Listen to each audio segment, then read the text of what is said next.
Every day, thousands of people hit the road heading towards their dreams. But sometimes those dreams collide with a harsh reality. Auto accidents with 18-wheelers can change lives in an instant. That's why you need the experience and expertise of St. Martin & Bork. With over 50 years of experience, St. Martin & Bork have fought for justice for the victims of truck accidents. If you've been in a wreck with an 18-wheeler, know your rights. Call St. Martin & Bork today to schedule your free consultation.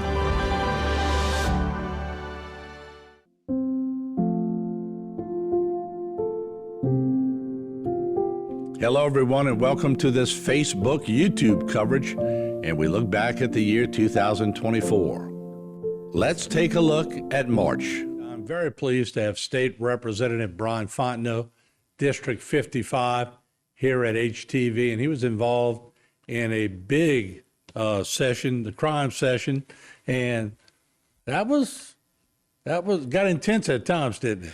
It did. You know, anytime we're dealing with criminal justice issues, it touches a lot of people personally.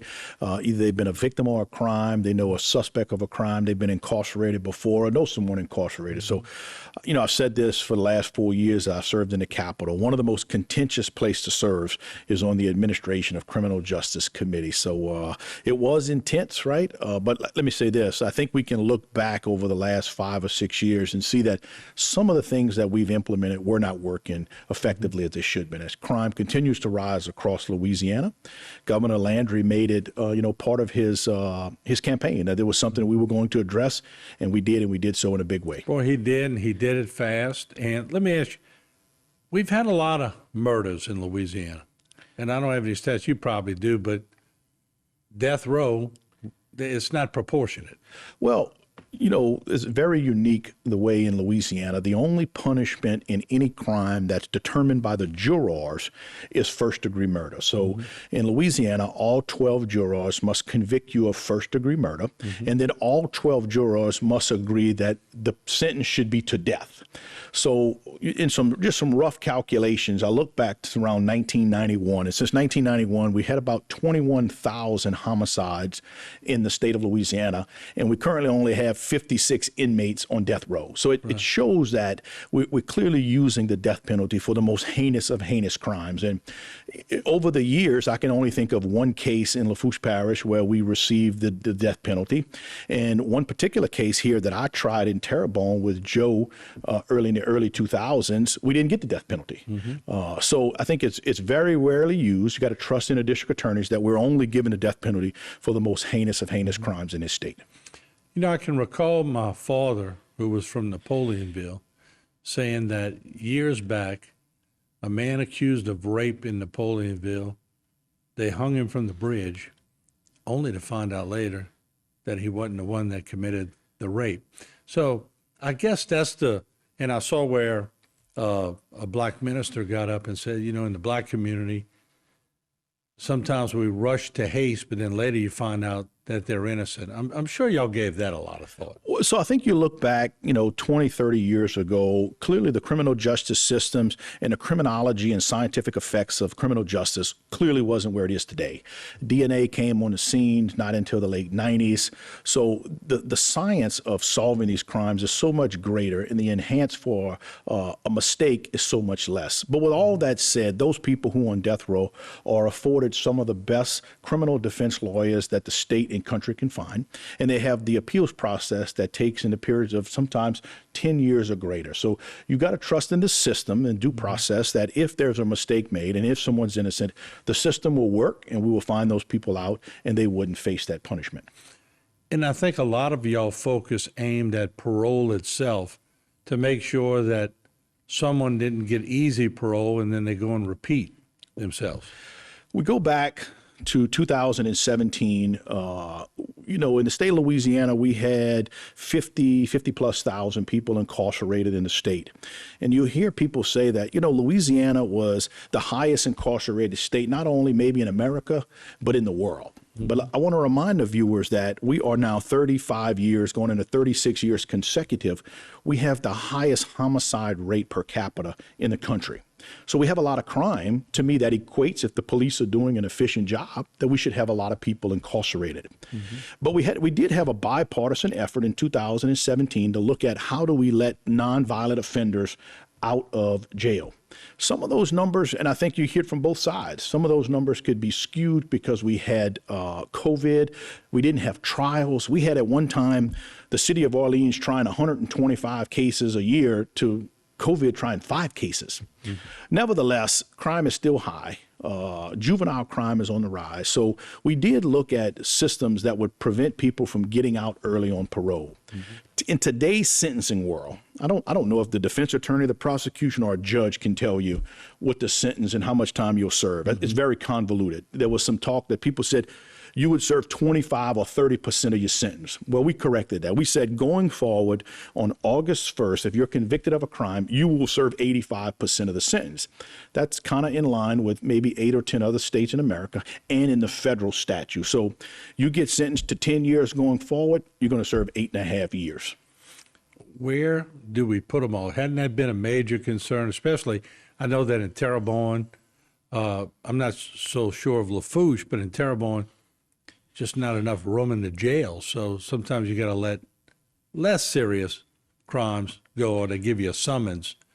Will they have enough facility to make it work? So let's go to summonses. So we still left in play the Code of Criminal Procedure, Article 211, that specifically allows officers to write summonses in misdemeanor cases.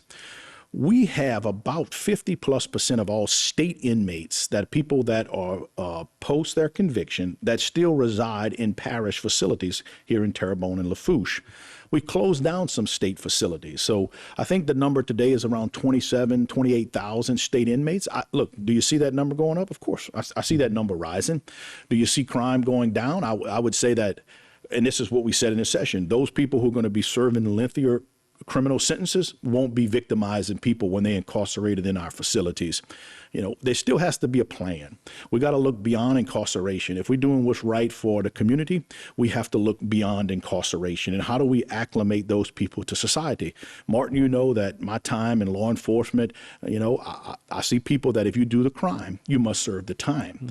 Mm-hmm. That didn't work either. So we have to now find the balance of how do we incarcerate people and then let them back out into society successfully. All right, let's hold that thought. We'll be right back. Very important discussion. State Representative Brian Fontenot will be back.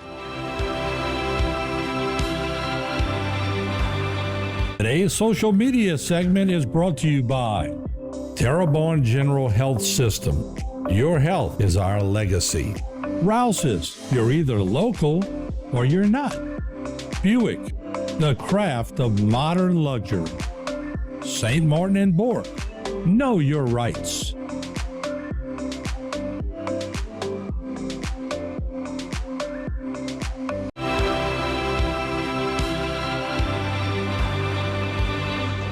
All right, welcome back. I'm Martin False with State Representative Brian Fontenot, District 55 here in the area.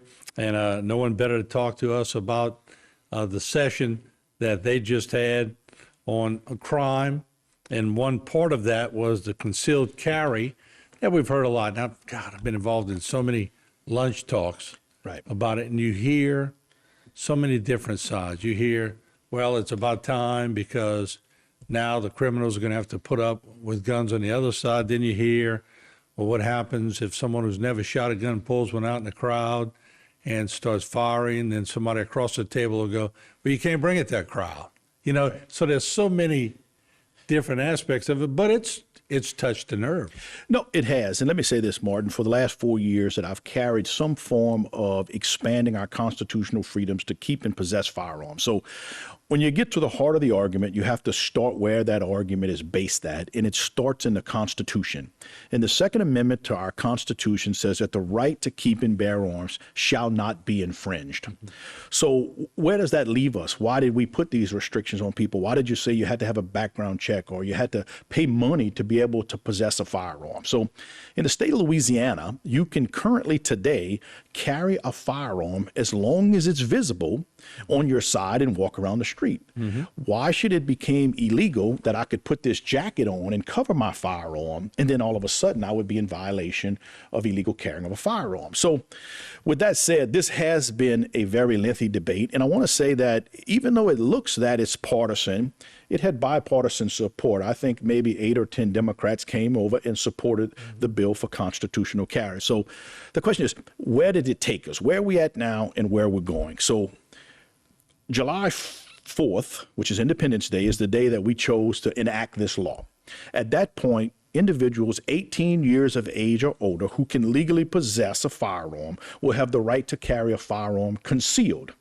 They still cannot carry on public property. They still can't carry on fairs and festivals. They still can't carry if they're intoxicated. They can't carry for Mardi Gras, but it does allow them in public places to carry a firearm concealed. So you say, hey, where's the debate come from? So let me say this.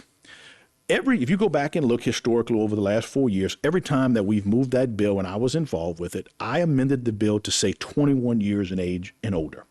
And I want to say that I am a person who believes it should be 21.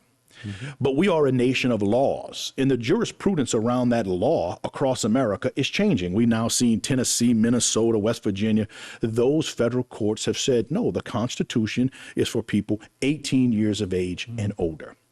So I didn't move to amend that bill. It went on at 18, and we moved that bill at 18. Whether I like it or not, that's not my job. My job is to uphold the laws of this land.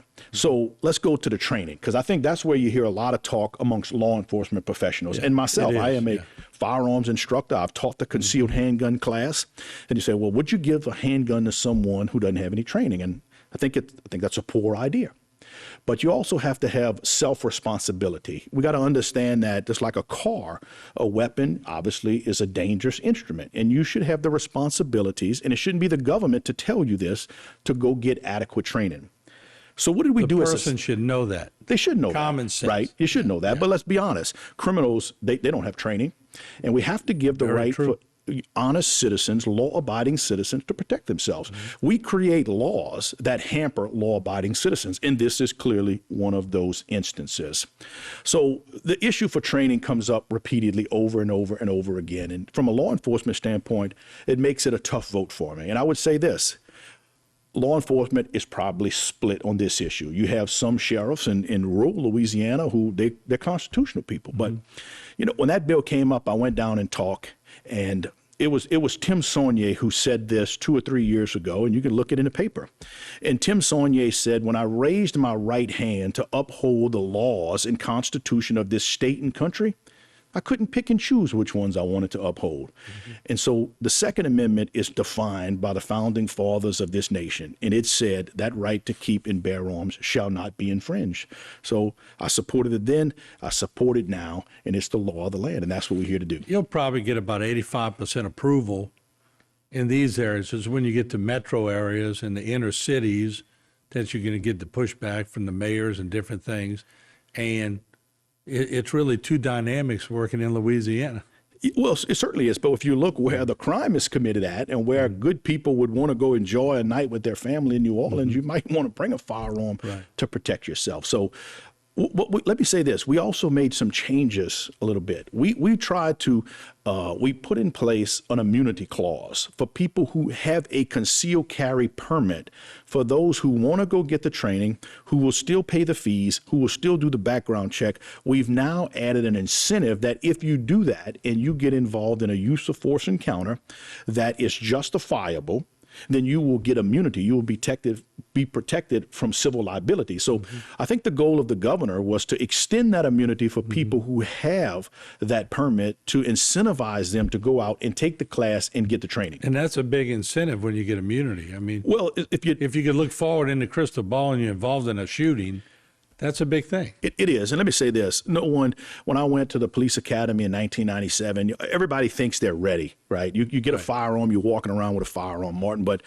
it was January 7th, 2001 at 6:07 in the morning when I was forced to use deadly force. It's the last time the Thibodeau Police Department has used deadly force on a human being, right? You're not ready for that. You're not prepared for that. In the civil case that came beyond that, I wasn't prepared for either. So I think some people have this misconception about carrying a firearm. So training is important. Having that immunity and protection is clearly important. And like you said, as we go to the break, the criminals who have shot before and shot at people, it's a little different for them. They're used to it. Well, again, we make laws that hamper good people. Yeah. All right, we'll take a break. We'll come back with our last session with the state rep, and he's given us his time, so we'll be right back. Today's social media segment is brought to you by South Louisiana Bank. It's better when we bank together. Waits and Downer, attorneys at law. Terrebonne Ford, built Ford tough.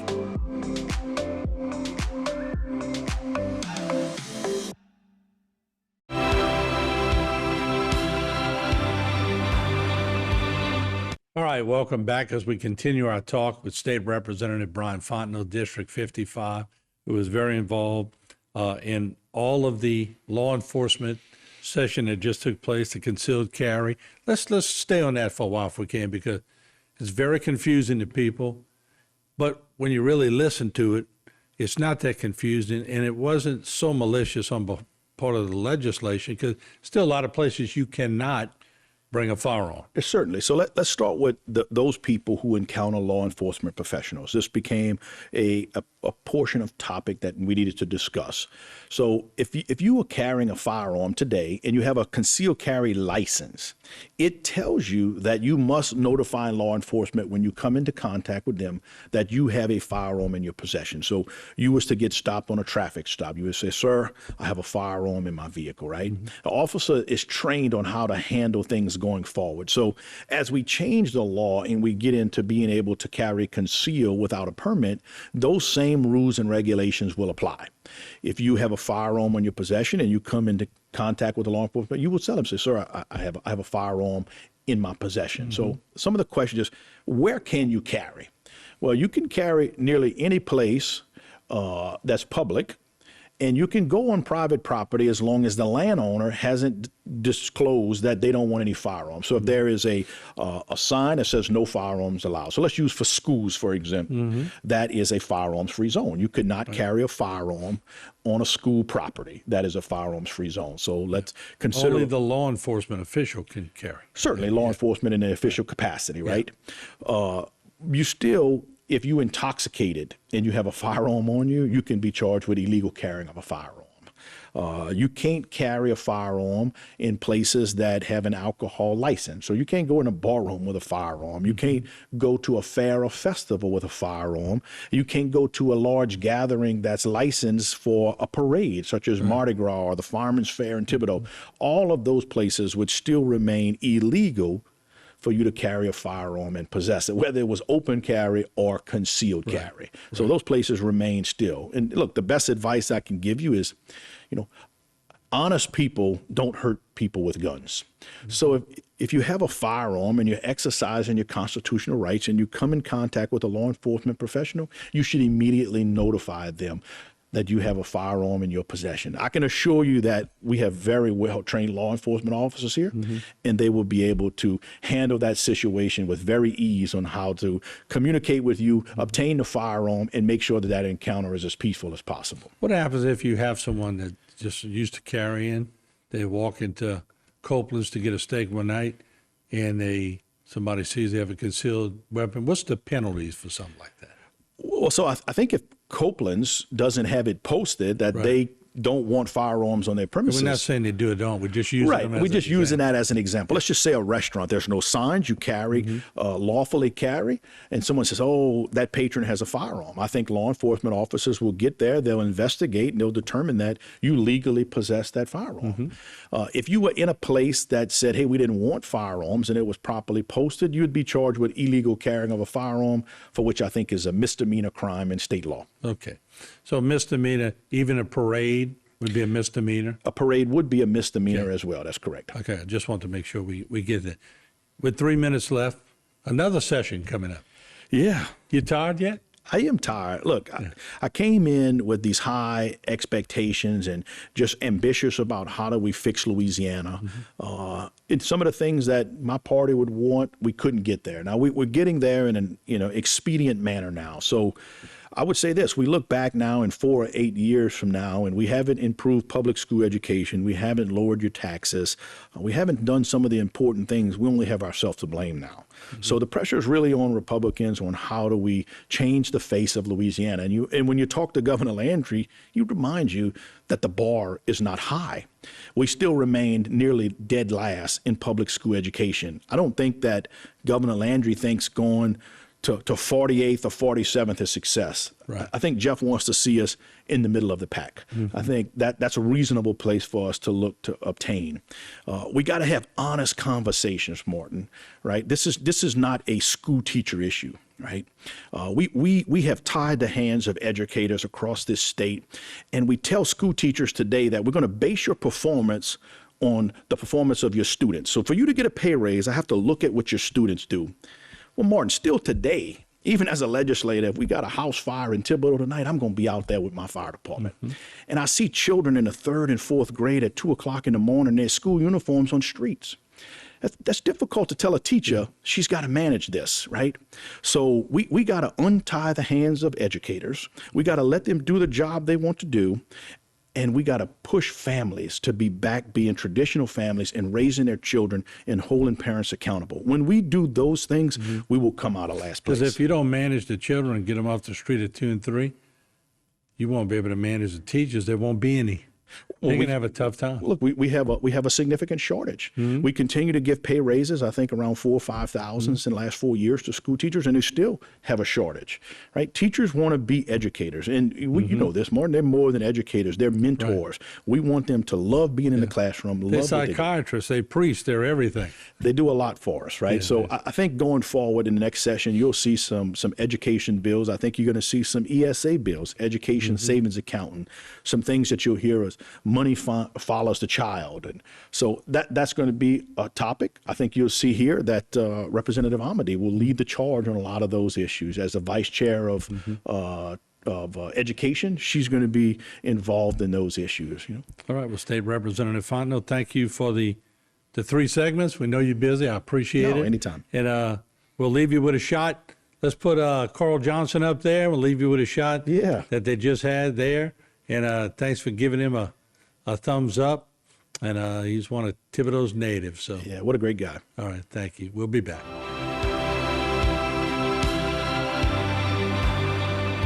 Today's social media segment is brought to you by Alford and Associates for all of your insurance needs. CIS, Cardiovascular Institute of the South, the highest quality cardiovascular care available. Barker Honda, the Barker family tradition of quality.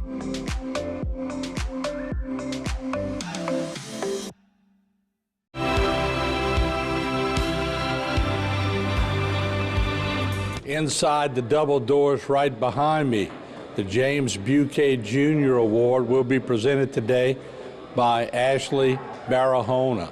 It's a very prestigious award given to someone who really excels and gives of their time and effort. Let's now go inside and listen to Ashley as she presents this year's winner. The true definition of distinction is defined as excellence that sets someone or something apart from all others, and this individual truly defines excellence. In the nomination form, this individual is described as a servant leader, gives and helps others not only in their professional industry, but in the local community as well. He or she has been significant behind-the-scenes kind of person in so many endeavors. This person is a member of the Maria Immaculata Catholic Church, serving in the choir for over 35 years. This individual gives back to their own alumni school, Terrebonne High School, graduating in 1965. They are a member of the McDonald's Children's Services, volunteering in many events. They are a Rotary Club of Houma member since 2005. He is a founding member of TFAE as an investor, as a founder investor of the organization. I really don't believe there's an organization or a community event or anything that this person has not been involved with in one aspect or another. He's the one person that walks up to me after every 5K Run for Excellence and says, sign me up for next year because we're in. Mr. Williams, many words have been described you. This has been said to describe you. Some of those words include integrity, humble, empathetic, reliable, dedicated, approachable, and in more than one, people have said that you are a well-rounded, great man. Congratulations, Mr. Reuben Williams, as our 2024 JJUK Award of Distinction member. How do you feel, Reuben? Oh, I'm shocked. I don't know what to say. I really don't. That's the first time I ever heard that come out of your mouth. It might be the first time it's ever come out of my mouth. I just don't know what to say. I'm shocked. I actually realized that maybe it might be Miles, because I just asked Miles, I said, are they talking about you? And then all of a sudden, when they started talking about singing in the choir at Maria Immaculata, I knew what it was. So, Congratulations, well deserved. thank you, Martin, and I appreciate that. JJ, another great winner. Guy, remember your dad so well, and he'd be tickled pink at this year's winner. And Oh, he would. Reuben does a great job, doesn't he? Wonderful guy, absolutely. Very, very well deserved. Dad, of course, was a member of the club, knew Reuben well, and he couldn't be more, he wouldn't be more happy to know that he was a recipient today. And Reuben kept asking me the whole time, what are y'all here for? What are y'all covering? I mean, I made up everything from the sheriff's here for a drug bust. And, of course, at one point during Ashley's presentation, you could tell when Maria Immaculata and then the choir and everything else, he finally figured it out. Yeah, it hit home pretty quickly to him. And, again, just a great individual who, I don't think we could have found a more deserving guy this year. So, great recipient. All right, Reuben, we wanted to catch you outside the meeting. We didn't want to stop the meeting too much, but let's talk about the award, because obviously you've given a lot of your time and effort, along with Diane. It really goes as a pair, because you can't do it unless she supports it. That's right. But what does it mean that you can give that time to the community? Well, it's actually an opportunity to give back to the community, which is really given to me. You know, they talk about you giving and receiving, and that you receive more than you give, and that's really what happens there. I have received a lot more for the giving than anything. It's a great opportunity. Who instilled that in you? Because I noticed when I interview people and they're givers, somebody along the way set that mechanism in order. Who was it with you? It was probably both of my parents. My dad was not known for giving to people, through organizations and all, but I know that he helped a lot of people out. They came actually at his funeral. They came and told us how much he had given them over the years, and financially, and helped them direction-wise and all that. My mom was probably the one that really got me involved with doing the organizations thing. She was involved at St. Francis Church, of course, with the catechism and so forth. But she is probably the one that I got some of that, most of that from. All right. Diane, let me turn to you, because obvious now, you got bragging rights.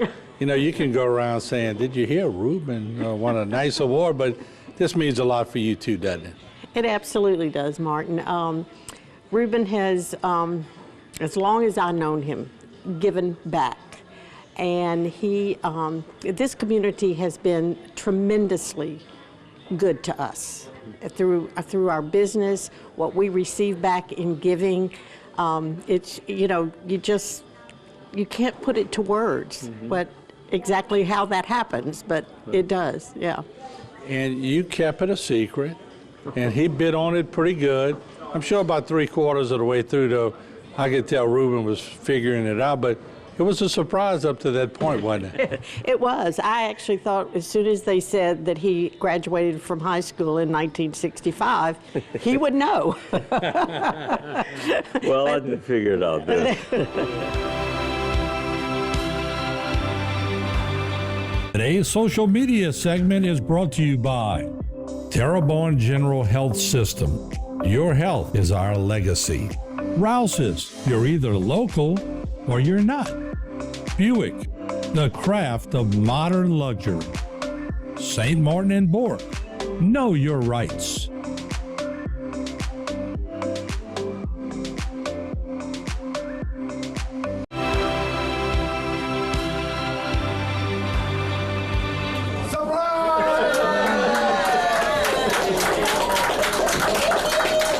You've been there since January 13th, 1997. Yes, sir.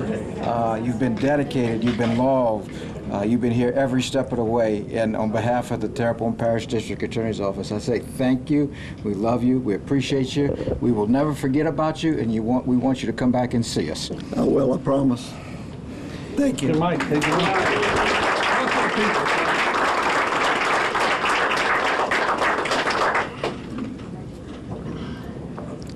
This is not easy for me, you know, because it's just like the end of the road, but it's not the end of the road, it's the start. I appreciate every one of you, everything that the girls did yesterday in my office, and thank you so much. I'm going to miss you people. That's going to be the hardest part of the job, is missing the people that I work with, because y'all are a great group of people, and so is the boss. And I want to thank you for it. Thank you, Tommy. Thank you. Kevin?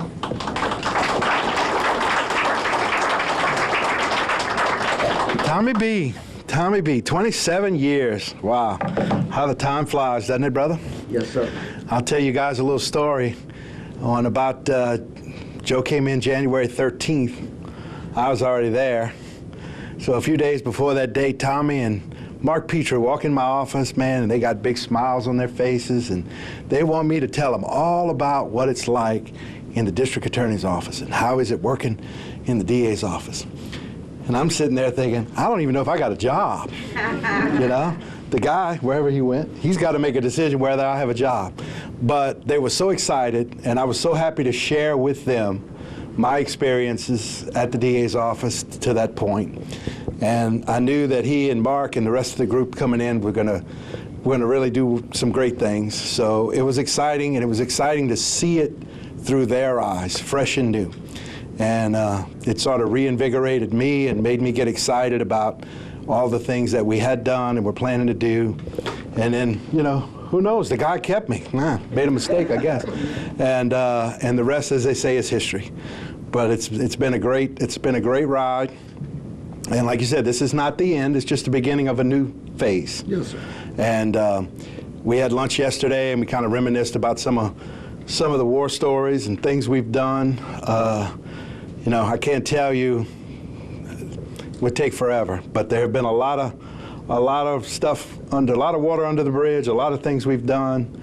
I think we've served our community so well over the past 27 years of this administration. It's been a joy, it's been a pleasure, and it's been great having you here. As Joe said, come back and see us. I will. Often. Try to keep some of these guys in line because, you know, it's a task. But anyway, Kevin, thank you, T. while you saying some stories, give us a story. We're going to share two stories because there's a lot of them over the course of 27 years. But my wife is here, and we're going to talk about one that happened many, many years ago when my wife calls me in a panic. There's this weird-looking box at the back door, taped up and handwritten something on it because it just doesn't look right. And you know, at that point we've had several death threats, all kind of stuff, and so Tommy comes over there, and you know, they take it and they put it in the yard, and they're opening it real carefully, looking into it, and he lifted up some paper, and he looks over at Giselle and says, "Gee, did you order some tile?"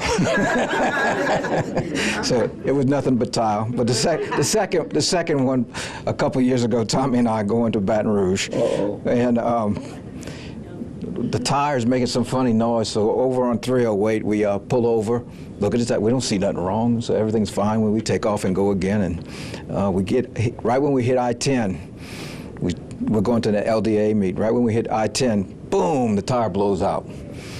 Tire blows out, and like, oh Lord, now me and him go change a tire. Like, this is going to be interesting.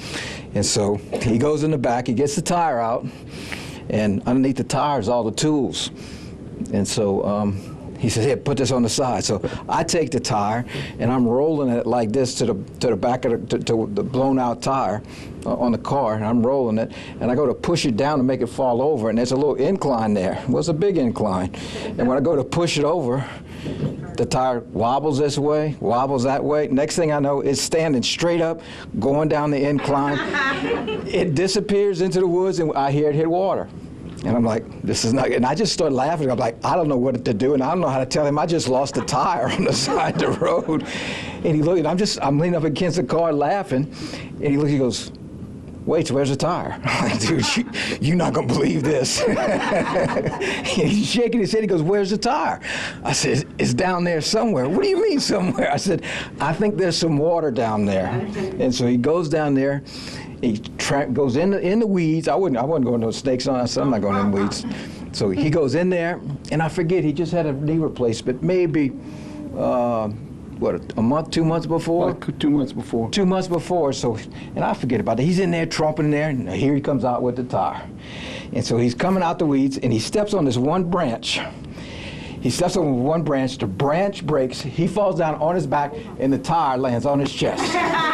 Sure did. And I'm sitting there laughing, and I wish I had my phone to take a picture at that point. I'm laughing so hard, he's laying on the ground right there with the tire on his chest. Then I realized, oh, God, I just had a knee replacement. Then I start panicking. But it all turned out good. But that's just some of the stories that we've had over the years, and there have been many. It's been like a family experience with us, Tommy. We've been a lot of good times, a lot of sad times. We've been through a lot. But once again, I can't thank you enough for all the years you put in for this office. You've been there since get-go, since day one. Yes, sir. And here we are, 27 years. I love you. I appreciate you, and I'll never forget you. Thank you. Thank you. So, Mr. DA, when did you first meet Tommy? What's your first recollection? My first recollection, Martin, is I guess you and I were talking years ago, and you recommended a guy by the name of Tommy Beeson, which I didn't know him at that point. I heard of him and didn't know him, and you recommended him very highly to me. And so we started talking, and I met the guy. I'm like, you know, and I met this guy during the election and all, and he was seemed like a good guy who was always willing to help people. Kind of fell into the same philosophy that I had. I'm like, this guy would be a good match for us. So we started talking, and he came on, and what a blessing Tommy has been with all the years of dedication. You can't, you know, to find someone as dedicated as Tommy, always there. It doesn't matter when I call him. You know, we have to go out to scenes late at night and early in the morning, and he was always, you know, willing to be woken up, getting up, going, and doing the job and what we had to do. So he was a blessing. That was the first meeting I had with him, and like I said, it was a godsend, and that I was able to have him for so many years. He seemed touched when he walked in. He didn't know what was going on, and you know how Tommy is. He don't like the limelight, but he was quite emotional. He was touched. Tommy's almost 77 years old. He's dedicated his life to law enforcement. He has always been there, and you know, he's a big guy and you know, big tough guy. But inside, he's a big teddy bear. He has a heart of gold. He's a loving, caring guy. His wife, Judy, has also been a blessing. She's been very close in our lives as well. She's been very supportive of all the late nights and all the duties that where he goes above and beyond. You know, he escorts all the buses to all the Nichols games. He's willing to do that. You know, we're talking about long drives to Texas, Arkansas, wherever the case may be, then turn around after the game and drive back. It's a lot of dedication, a lot of work, a lot of sleepless hours. So it's he's just a blessing, and he's part of the community. If you go around and talk to people in the community, everybody knows who Tommy Beeson is. People love Tommy. They hate to see him retire, but on the other hand, like, Tommy, go enjoy your life. You know, you're almost 77, and that's you still got good quality left. Go enjoy it, and you and Miss Judy go have fun. So it's a sad day today, but it's a happy day for him. And I'm sure there's a lot of people jealous that Tommy gets to retire and go home and enjoy his life, but it's all part of it. Kevin, just like I asked the VA, when was your first recollection of Tommy Beeson, and what was it like? Great question, Martin. As I mentioned in the room, he come bouncing into my office so excited back in January of 1997, about to start this wonderful job as chief investigator for the DA's office. Of course, I had been there in the previous administration, and so he wanted to know all the ins and outs of the job and what it entailed and what were the benefits, what were the perks, what were the downsides, et cetera. So he and actually Mark Petrie accompanied him on that visit to me that day, and they were just so excited about taking on this new job and the prospects that it offered. So it was fun to visit with him about it and share with him what I knew about the job and what the things that we had been through over the last 9.5 years. So it was a wonderful time. It was an exciting time for him, and it actually got me reinvigorated and re-excited about staying on, which Joe ultimately asked me to do, and I've been there ever since. So it was a great time, and that was the beginning of not just a great working relationship with Tommy, but a great friendship that obviously developed over the years. We've done a lot of things. Dedication. That's a long time. That's a long time to do anything, Martin. And you know, 27 years here at the DA's office with us. But the other number that needs to be mentioned is he's carried a badge. He's been in law enforcement for 49 years and 10 months. Right. So that's an accomplishment. Mm-hmm. So he's been serving our community for that long, and he's always done it with honor and the right way, always doing the right thing. It's been a privilege to work with him for the past 27 years, and just excited for him and excited for this new journey that he and his wife Judy will be taking in their retirement, and we wish him nothing but the best. He was always loyal, because even when we were playing practical jokes on the district attorney who was sitting right next to you, Tommy, we'd always go to Tommy to say, look, can you let us in the door? Can you do this? And he's going, I don't want no part of that. He was like, by the book, what? Absolutely. By the book, extremely loyal to Joe and our office. And yeah, he would not get involved in that, because in his mind, that would in some way be disloyal to Joe or not towing the company line. So he wouldn't do that. Well, let me ask you a most important question. Does he get to keep the keys to the office, and can he participate in that type of stuff now? Tommy, don't go anywhere. You need to be involved with this. So I can tell you that Joe and I trust him with our very lives, as Joe mentioned in there about death threats and things that have happened over the years. So we trust him. He can have the keys to the store. He can have whatever he wants. Absolutely. So Tommy, come on in. Join Joe and Kevin real quick. So Tommy, tell me, you walked in, a little surprised, but one thing, they paid attention to detail. You hit that cake pretty hard. They got the right cake, didn't they? They got the very right cake. Yes, sir. They sure did. Lemon. Yeah. My favorite. What was it like working with these two gentlemen, honey? It's been a great experience. You know, in certain times of your life, you know that it's time to do what you need to do. It's hard for me to leave, because this has been my, my life for the last 27 years, in law enforcement for the last 50. So it's in me. And it's just hard to say that I have to step away from it to a certain extent. But these two guys have been the best. You know, Joe's always been on my side, so has Kevin. Anything I needed, I just asked for it. And if we can get it, then we get it. Today's social media segment is brought to you by South Louisiana Bank. It's better when we bank together. Waits and Downer, attorneys at law. Terrebonne Ford, built Ford tough.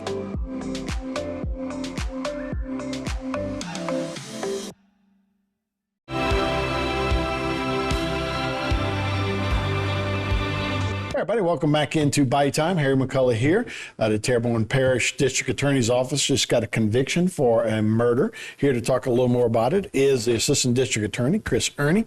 Appreciate you being in. A very interesting case, and I'm glad we don't have too many of these that you guys have to deal with in Terrebonne Parish, but it was a case that you guys worked on and got a conviction. Yeah, this was actually, if you remember, I was here a couple months ago and talked about a cold case that was Stanley Briggs, and in that case, we used the LSU Anthropology Department called the FACES Lab, FACES, and we had to use them in this case as well because this was a case involving skeletal remains of later determined to be a guy named Henry Aldridge, who had been missing since July the 2nd of 2020. The body was found, the remains were found about 4 months later on November 7th, 2020. And the fellow LSU FACES Lab had come out and did their thing. They are professionals. They're good. They're good at what they do. It's like archaeologists, like you see in Indiana Jones. I mean, they go out and they pull all that stuff together, and everything's well photographed, and they know their stuff. They look at it, and they were able to determine that, in fact, there was, in fact, a gunshot that couldn't say that it killed him, but I mean, It was to the head, and it was, into the head. So obviously, it was a cause of death. Yeah, I think the last time it was over there, right off of Hollywood Road. Right. Where was this body? This was actually found in Gibson, North Bayou Black Drive, a field that a body had been dumped. This was an interesting case because we didn't have video evidence of anything. We didn't know where Mr. Aldridge was killed. Didn't know exactly the time he was killed. We didn't have a murder weapon.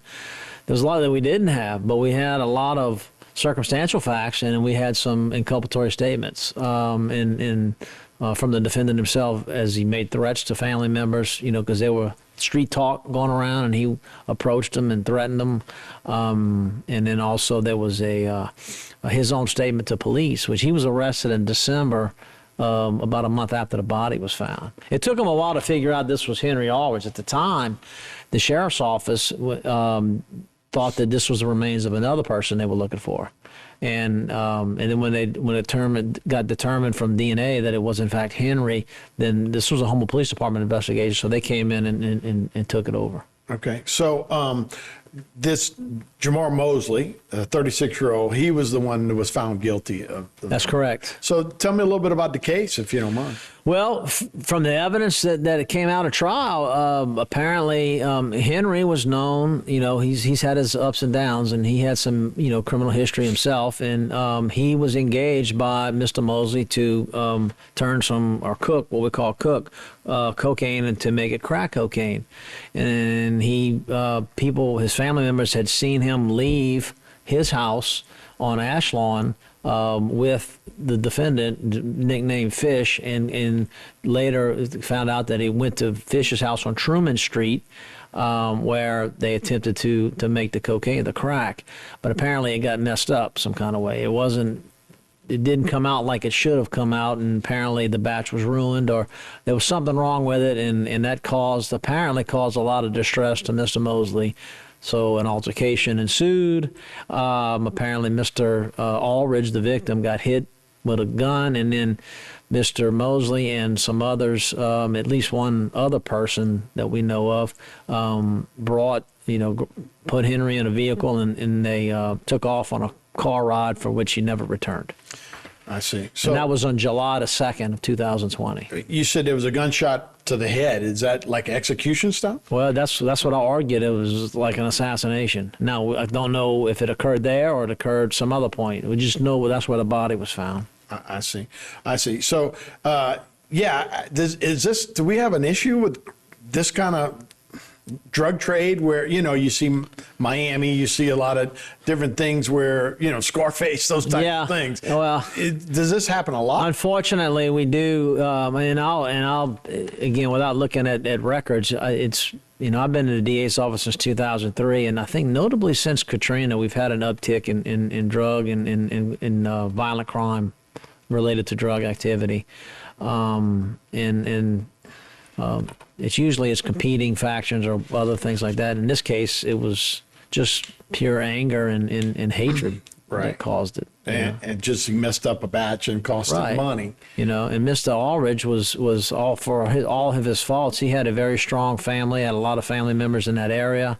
You know, he lived with his mother on Ashland. He had a sister, you know, a couple doors down. He had a very tight knit family. He had, you know, in the area. Everybody knew Henry. But this could have turned into a escalating thing if they, you know, any of his family members would go after Mosley. And that's actually true. That could have happened. And we do know that Mr. Mosley himself, a few weeks after Mr. Aldridge went missing, Mr. Mosley himself had been shot, you know, on the street. Yeah, so don't know from what. It could have been a multitude of things. I don't think that ever got resolved. Right. But yeah, when you have somebody that might be shooting somebody execution style, that makes you think, man, this is probably not the first time they're doing these kind of things. So yeah, this is something that a good case for you guys and a good chance. Yeah. Anything else coming out of this? Any other? Well, there was another charge in addition to the murder charge, and we had a lot of evidence that we had to piece together, right? And the jury, you know, I told them, you know, we're making a puzzle, and so they were coming back guilty.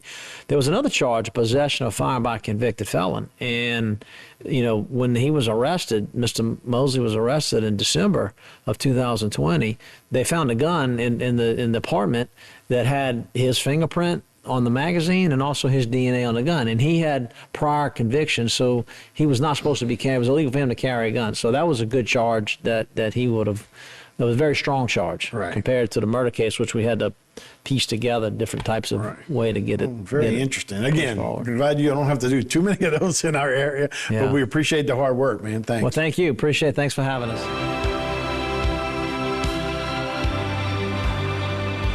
Today's social media segment is brought to you by Terrebonne General Health System. Your health is our legacy. Rouse's, you're either local or you're not. Buick, the craft of modern luxury. St. Martin and Bourke, know your rights.